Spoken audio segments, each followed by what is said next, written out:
dnešnej relácii sa vrátime na kamenný mlyn loviť sunce. Ukážeme vám, čo napáchali dlhotrvajúce dažde na jednom štrkovisku.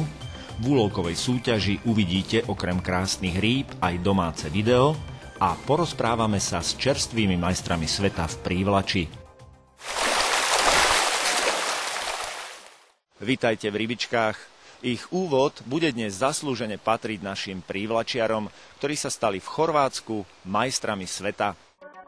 Stať sa majstrom sveta, to je udalosť, na ktorú človek nezabudne do konca života. Svet je veľký a byť na špičke už niečo znamená. Naša malá krajina sa teraz v rybárskom svete týči nad ostatnými ako obor. Postarali sa o to naši prívlačiari v Chorvátsku, kde získali titul majstrov sveta. Samozrejme sme ich navštívili krátko po ich návrate. Ako vníma tento úspech kapitán reprezentácie? V podstate dobré výsledky naše družstvo dosahovalo už dlhšiu dobu. Dá sa povedať, že to bolo takým vyvrcholením niekoľkoročného úsilia celého tímu, trénera, podmienok, ktoré sme vytvárali, vytvorením súťaží, ktoré na Slovensku prebiehajú, sa vytvára široká základňa, z ktorej sa dá vyberať a kde sa nachádzajú kvalitní pretekári. To, že sme sa stali majstrami sveta, nie je určite náhoda. Prvý úspech sme v podstate zaznamenali pred 3 rokmi na domácich majstrovstvách sveta, ktoré sme robili v Ružomberku. Vtedy sme skončili na 3. mieste. O rok neskôr, v roku 2008, sme v Bulharsku poskočili ešte o stupienok, boli sme druhí. A minulý rok nastal trošku prepad, skončili sme až na 9. mieste v Andore. Tento rok sme nič neponechali náhode. Máme nového trénera, v podstate, ktorý vedie družstvo od minulého roku, ktorý vám povie možno niečo bližšie, ako zorganizoval prípravu a treba povedať, že aj jeho zásluhou sa tieto výsledky podarilo zúročiť. Boli sme sa tento rok pozrieť v Chorvátsku pred majstrovstvami sveta asi 2 týždne na tréningu, kde sme si teda vyskúšali vodu, pripravovali sme si nástrahy. A takisto pred majstrovstvami sveta sme išli v dostatočnom časovom predstihu, aby sme si znova ešte pozreli trať, doladili veci, ktoré potrebujeme. A aký je vlastne rozdiel medzi pretekárskou a klasickou prívlačou? Pri tej pretekárskej prívlači chýba to slovo oddychovka. Tam hlavne na majstrovstvách sveta je to 8 kôl, v podstate prebieha sa z jedného sektoru do druhého. V podstate stály stres, človek sleduje seba, 10 rybárov okolo seba, ako chytajú, čo chytajú, aké nástrahy. Má tam 2 asistentov, ktorí ho zasypávajú informáciami, z čoho si musí nejakým spôsobom vyhodnotiť, čo sa mu hodí alebo nehodí. Je to úplne niečo iné. Takže jednoducho drina. A vybrať tých správnych pretekárov nie je vôbec ľahké. Zodpovednosť je na trénerovi. Od minulého roku jsem státní trenér slovenské reprezentace a snažil jsem se vytvořit nějakou novou filozofii vlastně v tom výběru pro mistrovství světa. Standardně máme v pravidlách, že na mistrovství světa mají právo chytat nejlepší závodníci z 3ročního žebříčku. Původně to bylo specifikované, že automaticky 3 závodníci jsou nominovaní na mistrovství světa a budou chytat. Je u nás na Slovensku vůbec čoho vyberať? Já si právě myslím, že ta špička na Slovensku momentálně je tak strašně široká, že by se mohlo stávat, že každý rok by jel na mistrovství světa vlastně nový tým. Dostať sa do reprezentácie nebolo ľahké. Výberu finálovej petice predchádzali viaceré sústredenia. Pro letošní rok jsme vytvořili 12 členů širší reprezentaci, která se zúčastnila vlastně nějakých přípravy. Měli jsme 3 tréninkové kempy. První byl ještě na jezeru, vlastně na jezeru Jestřabice v Čechách. Druhé byl vlastně kemp na řece Krka v Chorvatsku, vlastně 3 týdny před mistrovství světa. A těsně před mistrovstvím vlastně týden jsme měli závěrečné soustředění na řece Poprad ve Svitu. Juraj Mrázik bol v hodnotení jednotlivcov dokonca 3. Aký má z toho pocit? Dobrý, v podstate každý sa chce presadiť nejakým spôsobom aj ako jednotlivec. Vždy som si myslel, že to bude šúpa v tých jednotlivcoch, ale asi ma viacej potešilo tá medaila v tých družstvách. Ako tým, že sa nejako podelí s tými ostatnými členmi družstva a tú radosť. Tak, jak minulý rok o sklamanie. Peťo, koľkýkrát si sa zúčastnil ty takýchto pretekov? Toho roku to bol vlastne druhýkrát. Po minuloročnom vlastne viac menej takom neúspechu v Andore som mal možnosť takého vlastne akože zopakovania si to toho roku v Chorvátsku a môžem skonštatovať, že to bolo fakt, že úplne o 100% niečo iné, čo sa týka hlavne v prvom rade výsledku, ktoré Slovensko dosiahlo, ale bolo to aj čo sa týka prípravy aj celkovej organizácie tohto preteku. Ako sa cítiš ako majster sveta? Je to niečo neopísateľné. Ako sa ti konkrétne darilo na týchto pretekoch? Ako zo začiatku som mal obavy, pretože bola to veľmi čistá voda a rybu, ktorú ja vidím, nemám veľmi rád. A to sa aj potom potvrdilo. V tom prvom kole som mal celkom priaznivý los, išiel som prvý do sektoru a tam som to aj potvrdil, kde som chytil v prvom kole 22 rýb, čo bolo ako veľmi dobré. A potom som jedno kolo pokazil s tým, že proste tie ryby som stále videl a pokúšal som sa o ne a chytil som tam 0, čo bol asi problém a ovlivnilo to môj výsledok, ale aj tak som skončil tretí v tom prvom dni. Asi najťažšie to majú v tíme náhradníci. To, že nelovia, však neznamená, že nemôžu pomôcť. Bol som nováčik v reprezentácii a myslím si, že neznamená to, že keď som bol dvakrát, že by som mal chytať. Sú to nesmierne skúsenosti, ktoré človek nabere. Ja som bol ako náhradník, čiže ako asistent na brehu. To znamená, mal som mapovať terén, ako chytá sa, kde je ryba, kde sú voľné sektory, aby som mohol pripraviť pôdu pre pretekára, ktorý chytal. Na brehu pomáha dokonca viac ľudí. Sú 4 pretekári, 8 asistentov máme, my sme mali ako Slováci 8 asistentov, jeden bol osobný asistent, ktorý bol stále pri pretekárovi, jeden bol sektorový, ktorý mapoval situáciu v sektore, kto chytá, kde chytá, kde sú voľné sektory, kde sa nachádza ryba, viac menej mapoval celý sektor, aby mohol komunikovať s tým priamym asistentom toho pretekára. Majstrovský lov si vyžaduje aj majstrovskú výbavu. Zaujímalo nás teda aj to, aké nástrahy boli najúčinnejšie. Zlatá rotačka s čiernym telíčkom išla, či s dlhším krídelkom, alebo trojnulka rotačka úplne mikro s gulačím krídelkom. Išli strieborné woblery s olivovým chrbtom, nejakého ceruskového tvaru a fungovala nymfa. Prúty sa používajú jemnejšie, silny sa používali od 10 do 12, hrúbku neviem, či mal niekto hrubší, navijáky menšie, nejaké 1000, 1500.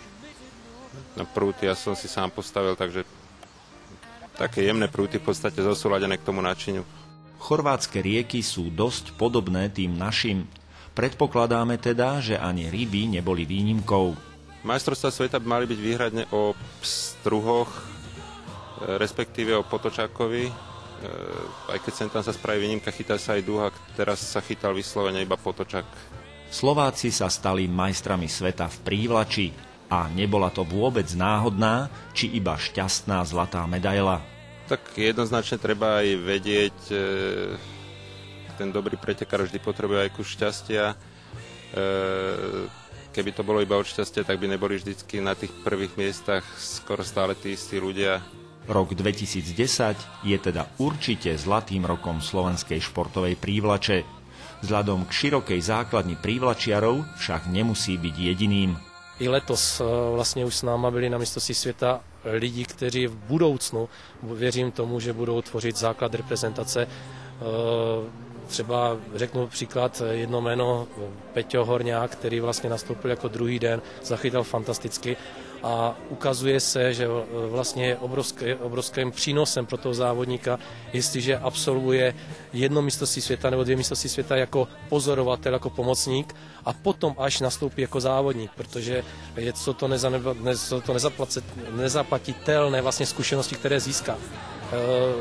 Možná vlastně vám to potvrdí i ti ostatní závodníci, kteří v podstatě se zúčastnili jako pomocníci vlastně na dnešní mistrovství světa a jestliže to potvrdí, budu jedině rád a myslím si, že v tom případě má koncepce, má význam a má význam pokračovať do budúcna.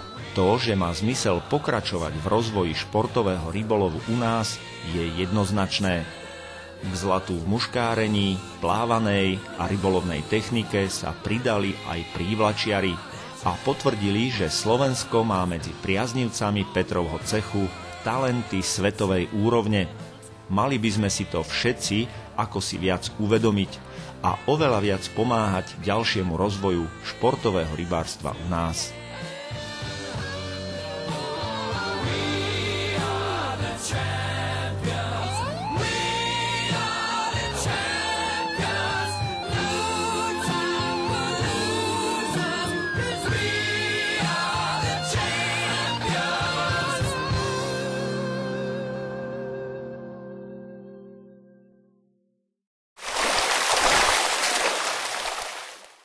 Záplavy. Nepríjemná téma, ktorá sa nevyhla ani nám, rybárom. Poradiť si však musíme opäť sami.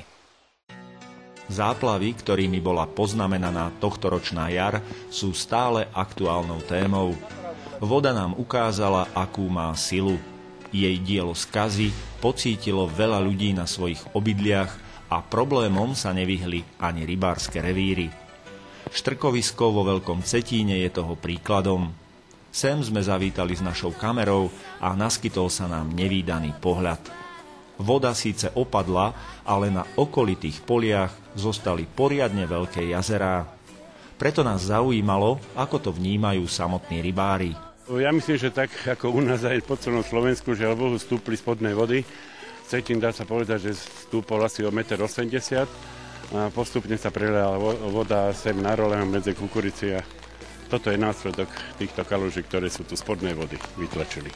Takže nič nové, naše predpoklady sa potvrdili. Vyliatá voda by sama o sebe nebola až takou tragédiou, keby v nej nezostali ryby. Čo s nimi? No, ideme sa snažiť aspoň nejakú rybu zachrániť. Určite nezachránime nerez, ale aspoň nejakú tú väčšiu rybu.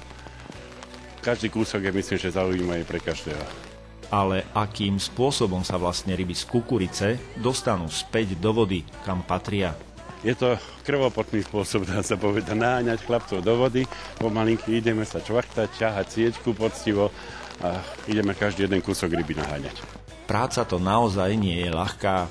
Hlboké blato robí asi najväčšie problémy. Našťastie, rybári to berú s humorom, rovnako ako odmenu za túto prácu. Budú ohodnotení tým, že im veľmi pekne poďakujem a snažím sa pomáhať aj ja im, tak aby to nebolo v tom, že len niektorí členovia výboru sú len na to, aby nosili kravatu, ale aby aj robili, aj za to sú členovia výboru. Aj predseda si vyzúva čižmy a ide ostatným pekne príkladom. Ryby sa ženú na koniec poľného jazera, kde sa následne vylovia. Čo všetko bude v sieti? To je ťažko povedať aj množstvo, aj aké, ale väčšinou je vidieť kapra, karasov pomerne dosť a nájdu sa 2, 5 aj 7 kilové. Voda je ale na niektorých miestach ešte hlboká a aj pri najväčšom úsilí sa nepodarí všetky ryby dostať do sietí. Je to lov, dá sa povedať, že každý týždeň po troške. Ako náhle klesne voda, tak vždy sa snažíme nájsť nejakých ochotných našich rybárov, členov a naženeme ich do vody a ideme zlovovať. Ale väčšia škoda si myslím, že je spôsobená s tým, že strašne veľa neresu zostalo v tej vode. To je potreba pre zubáčov, pre šťuky, pre dravcov, žiaľ Bohu, ale nedá sa tomu zabrániť. Zaznamenali ste počas týchto záplav aj nejakú snahu ľudí, ktorí bývajú v okolitých dedinách, že by sa snažili tieto ryby nejako kradnúť odtiaľto? Zatiaľ nemám také poznatky, ale poctivo si vykonávala svoju prácu aj rybná stráž, takže po nociach tu chlapci sa motkali a keď videli tí ľudia, že proste niekto tu chodí, že je nejaké svetelko, tak si nedovolili. Veľmi dobrá spolupráca je aj s družstvom, umožnili nám, dá sa povedať, chodiť po ich roli. Snažíme sa tak, aby sme ich nespôsobili čo najväčšiu škodu, i keď tejto kaluži ťažko povedať, že by to dopestovali kukuricu jedine, možno tak rýžu. Je toto jediný revír vo vašej organizácii, kde rieka takto vyčíňala? No, toto je jeden z tých ďalších, ktoré je možné a vidíme, dá sa povedať, že ešte takú najmenšiu kaluž. Na druhom konci Veľkého Cetína je asi 5-násobná kaluž, takže pomalinke tam sa zlovuje, ale takisto sme mali zasiahnuté aj revír Rohlík, kde 7 hektárovej vody zostalo pomaly 30 hektárová, Jelšovce, Ľudovítova, 4, 3, 2, 1. Chytilo sa, dá sa povedať, skoro každý jeden revír našej organizácie. Dnešný minivýlov máme za sebou a príroda akoby nechcela dopriať rybárom, aby napravili to, čo napáchala.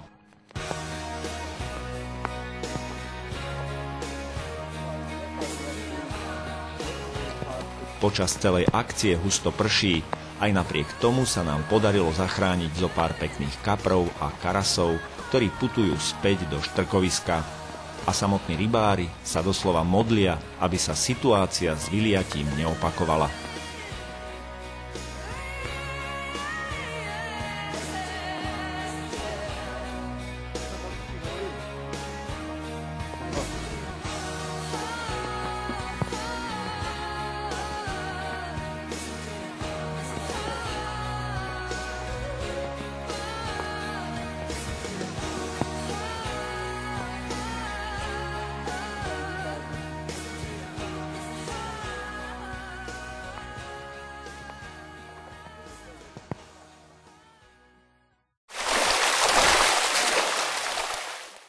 Aj dnešná úlovková súťaž dokazuje, že medzi nami rybármi kráľujú predovšetkým kaprári. Prvým úlovkom, ktorý vám ukážeme, je tento nádherný lisec. Roman Kratochvil z Malaciek ho chytil na bojli z vlastnej výroby. Ryba merala 105 cm a vážila 18,5 kg. Ďalším, o niečo menším, ale určite cenným úlovkom je kapor, ktorého chytil na zelenej vode Matúš Jurkas z Nového Mesta nad Váhom. 60 cm šupináč s hmotnosťou 4,5 kg zabral na kukuricu. Richard Kosmel z Martina zvíťazil po 40-minútovom súboji nad tolstolobikom, ktorý vážil úctyhodných 36,5 kg a meral 130 cm. Tento obor mu v odstavnom ramene Biele Brehy zabral na kukuricu a šťastný lovec mu daroval slobodu. Aj 15-ročný Tomáš Žilinský zo Svätého Petra môže byť právom hrdý na svojho šupináča. Ulovil ho na ovocné bojlis. Kapor s mierami 82 cm a 11 kg mu určite natrvalo zostane v pamäti. 41 cm dlhý a viac ako pol kilogramu ťažký pstruh potočný zdobí zbierku úlovkov Davida Hríňa z Námestova. Bodkovaného krásavca sa mu podarilo chytiť na rotačný bliskáč. Prehliadku úlovkov končíme kaprom s hmotnosťou 15 kg a dĺžkou 90 cm. Erik Vlkolenský z Bátorovej ho zdolal na bojli z vlastnej výroby. Už o 2 týždne vám za vaše fotografie ponúkneme opäť pekné ceny. Kaprársky naviak s bajtranerom, kvalitnú spletanú šnúru, stabilný stojan na rybárske prúty, knižnú publikáciu o rybách a iných vášňach a samozrejme poloročné predplatné rybárskeho časopisu. Okrem zaujímavých fotografií vám dnes prinášame aj exkluzívne domáce video, ktoré nám poslali bratia Michal Matej a Vlado Matej z Košíc. Všetko sa to začalo 24. mája, keď sa vydali na lov kaprov. Po príchode na svoje miesto zostali stáť v nemom úžase. Nečudo, obraz, ktorý sa im naskytol, sa nevidí každý deň. Natrafili totiž na výter karasov. Krásne kusy týchto rýb sa tesne pri brehu venovali svojim hrám lásky a prítomnosť človeka si veľmi nevšímali. Naši dvaja aktéri sa rozhodli aj pre malý experiment. Snímanie cez polarizačné okuliare. Rozdiel vidíte sami. Pri pokuse priblížiť sa k rybám na dosah, ale zistili, že karasi predsa len dávajú pozor, aj keď sú zaneprázdnení. Prítomnosť človeka tolerujú len do určitej vzdialenosti. Jednoducho sa vyplašili a odplávali do bezpečnej vzdialenosti, kde sa ďalej venovali neresu. Je radosťou pozerať sa na množstvo takýchto nádherných, niekedy aj trofejných rýb. Autori videa od nás za tento nevšedný zážitok získavajú voľný nákup rybárskych potrieb v hodnote 33 €. Ak máte podobné domáce video alebo pekné fotografie, aj naďalej nám ich môžete posielať na známu adresu Ryby, rybky, rybičky, Veľkonec Palská 17 971 01 Prievidza alebo elektronicky na redakcia@rrr.sk.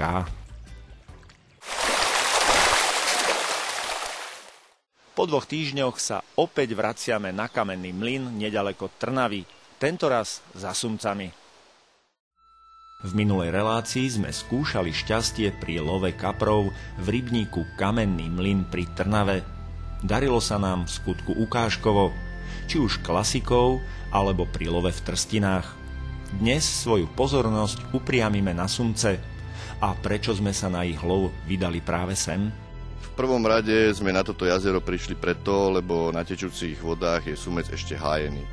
Ako vieme, môže sa chytať od 16. júna, momentálne máme koniec mája, takže prišli sme vyskúšať na stojatú vodu. Ja sám nemám so stojatými vodami veľké skúsenosti, toto jazero je veľmi pekné, je to pôvodný rybník, je tu veľa sumcov. Je tu veľa sumcov, príjemné zistenie, ale ako na ne? Určite budeme loviť na spôsob trhačky, budeme dávať červenice, budeme dávať karasov, budeme dávať pleskáčov, v podstate budeme testovať, čo bude na tejto vode najlepšie fungovať. A ako vlastne jazero z pohľadu sumčiara vyzerá? Potom, ako sme to prešli sonárom, nám tu ukazuje iba okolo 1,20 m po celom jazere. Je tu bahnité dno, takže je to veľmi uživná voda na lov sumca a myslím si, že tým sumcom sa tu aj dobre darí. Takže ide o mimoriadne plytkú vodu. Prispôsobíme tomu aj naše montáže a všetky ďalšie veci súvisiace s lovom. Čo sa týka montáží, rozhodli sme sa, že nebudeme používať plaváky a ak dáme jeden plavák, tak iba testovací. Budeme to loviť úplne jednoducho, nadväzec asi 70 cm, karabinka a to sa celé spustí do vody, bez olova, bez plaváka, aby to bolo čo najprirodzenejšie. Bojky rozmiestníme po vode tak, aby boli čo najďalej od seba, nakoľko je to určite rušivý element v tej vode, tí sumci to možno budú poznať, hlavne tí starší a mohli by sa toho bať, takže budeme sa snažiť dávať aj nástrahu čo najďalej od boji, aj boje čo najďalej od seba navzájom.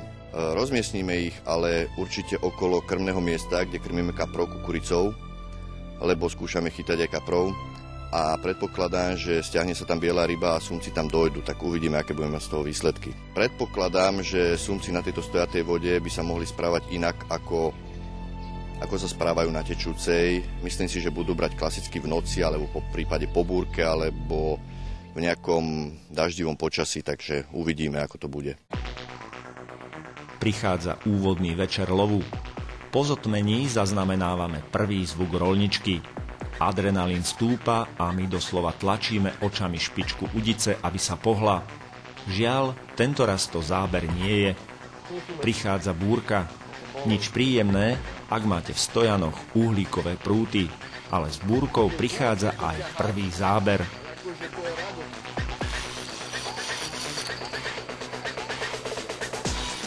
Hoci nejde o rekordnú rybu, bojuje statočne. Po chvíli sa nám ukazuje pod nohami. Vyloviť ju nacvičeným hmatom nie je problém, hlavne keď je ukážkovo zapnutá. Narýchlo robíme zo pár fotografií a sumca púšťame do vody. Raňajkujeme s východom slnka.